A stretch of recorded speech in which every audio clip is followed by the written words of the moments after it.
әшейінде ауыз жаппас, айт дегенде өлең таппас дегенде. Ой, красавчик. Уж айтпайсың. Негізі осы дастарханымызға осындай күліп ойнап бейбіт заманда жүргенімізге шүкір.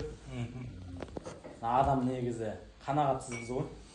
Бір нәрсеге қол жеткізсең, екінші нәрсеге аңсап тұрасың, соған қол жеткізгің келіп тұрады.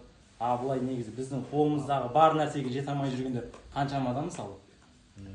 Абылай Мейіржан Әлібеков деген айтыскер ағамыз бар. Бұрын айтысқан. Сол кісінің бір өлеңі бар. Таудан биік секілденіп талғамың, ардан биік секілденіп арманың, пенделікпен ұмытасың тәубеңді, сынағына шыдай алмай Алланың, ай мен күнге өптіргің кеп шекеңді, көлгірсейсің көрмедім деп шетелді. Тәубеңе кел, шетел түгіл зағиптар, көр алмай жүр өзі туған мекенді. Қошеметте көрмесеңіз несі бар, бар жағдайды ақыл менен шешіп ал. Жылы сөзді естімеген кезіңде керең болып туғандарды есің ал.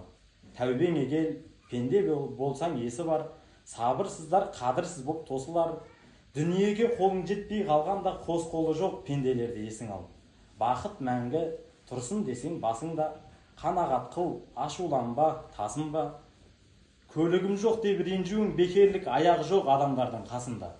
Топ алдында төргөзің кеп төтеден, тым болмаса айтпадым деп екі өлең, ақын болып тумадым деп налисың, мұлқау болып туғаныңда нетерең.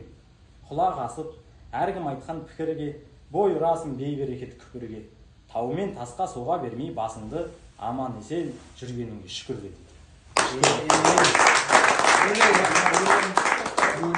Үш күн бұрын ба, 4 күн бұрын ба естіп едім. Зор. Пепси дал дейші қол. Зор айтты. Молодец, Чантыр.